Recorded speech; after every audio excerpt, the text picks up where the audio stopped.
Hi friends, आज हम नीति शास्त्र के एक बहुत ही इंपॉर्टेंट टॉपिक का नाम हमारे आत्मपूर्णतावादी विचारक एफ एच ब्रेडले। इनके बारे में काफी डिटेल से चर्चा करेंगे। आप हमारे साथ बने रहिए ताकि आपको इसके बारे में जानकारी प्राप्त हो सके। हमारे ये थे ब्रिटिश दार्शनिक कौन, एफ एच ब्रेडले। इनका नीति शास्त्र पाश्चात्य दर्शन में आत्मपूर्णतावाद मतलब सेल्फ रियलाइजेशन का एक बेहद मजबूत और व्यवहारिक स्तंभ है। हीगल की तरह ब्रेडले भी एक नव हीगलवादी या नियो हीगलियन थे। आप इसे याद रखिए, हीगल की तरह ब्रेडले भी क्या थे, एक नव हीगलवादी या नियो हीगलियन थे।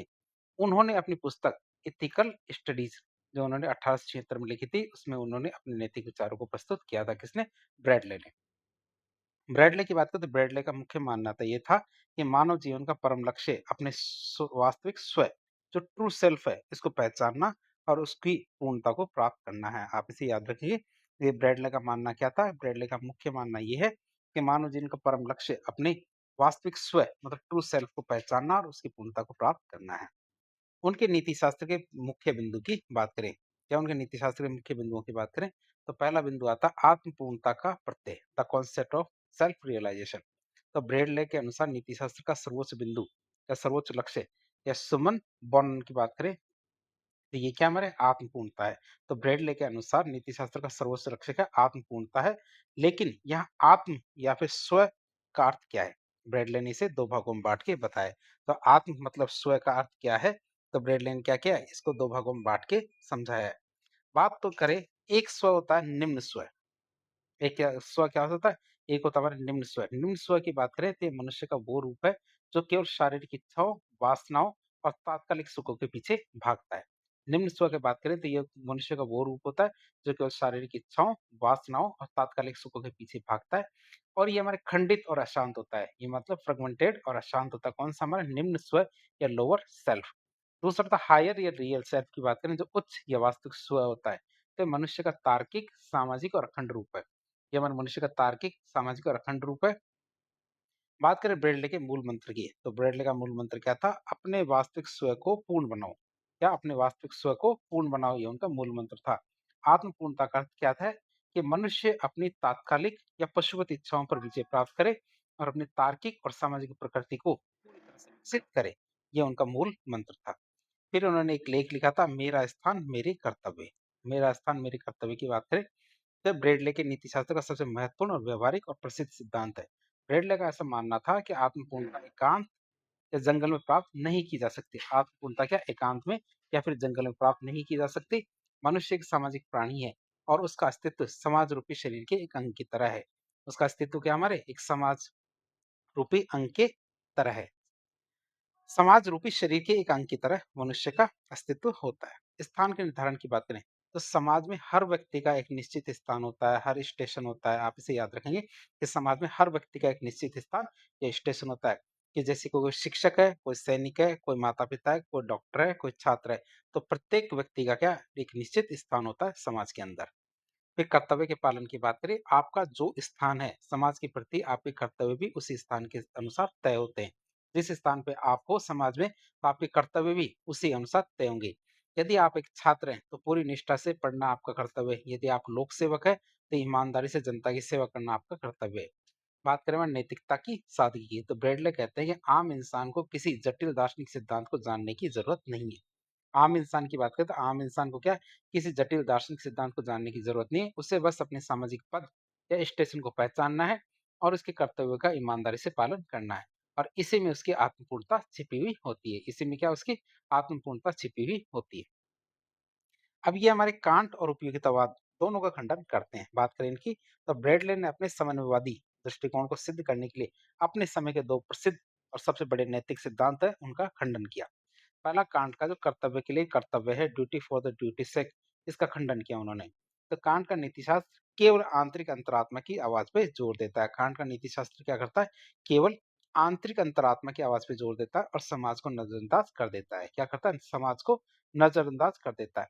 ब्रेडले ने इसे अमूर्त और खाली कहा है, एब्स्ट्रैक्ट और फॉर्मल कहा है इस सिद्धांत को। ब्रेडले के अनुसार देखें तो जब तक कर्तव्य को समाज के ठोस धरातल पर उतारा ना जाए तब तक वो अर्थहीन होगा।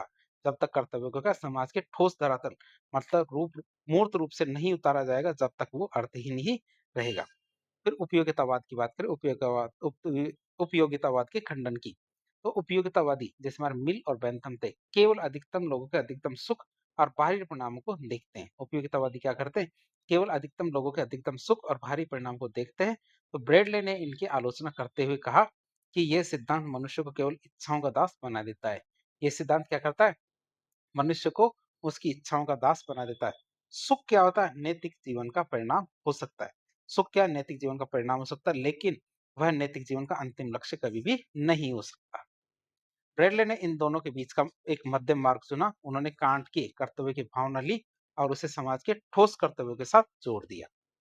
अब हम देखेंगे व्यक्ति और समाज का जैविक संबंध, जो ऑर्गेनिक रिलेशन है उसकी बात करें। तो ब्रेडले व्यक्ति और समाज को अलग अलग नहीं देखते।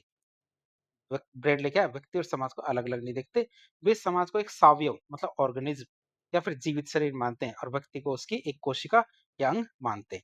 जैसे शरीर से अलग होकर हाथ या पैर का कोई अस्तित्व या महत्व नहीं रहता, वैसे समाज से अलग होकर व्यक्ति का खुद का कोई नैतिक अस्तित्व नहीं रहता। व्यक्ति की इच्छाएं, समाज की इच्छाएं परस्पर जुड़ी हुई है। क्या व्यक्ति की इच्छाएं और हमारे समाज की इच्छाएं क्या परस्पर जुड़ी हुई है? जब व्यक्ति समाज के कल्याण के लिए काम करता है, तो वास्तव में क्या अपनी ही आत्मपूर्णता के मार्ग पे आगे बढ़ रहा होता है। तो ये हमने ब्रेडले का व्यक्ति और समाज का जैविक संबंध देखा। अब नैतिक जीवन की सीमाएं और धार्मिक स्तर की बात करें। किसकी?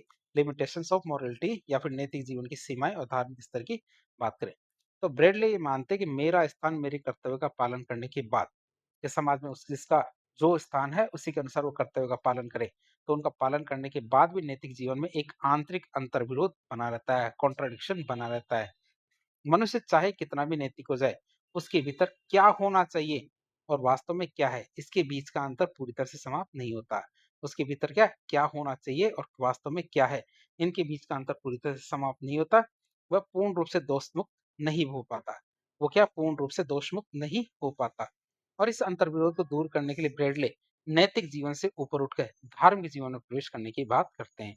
जो अंतर्विरोध है, इस अंतर्विरोध को दूर करने के लिए ब्रेडले क्या है, नैतिक जीवन से ऊपर उठ के क्या धार्मिक जीवन या रिलीजन में प्रवेश करने की बात करते हैं।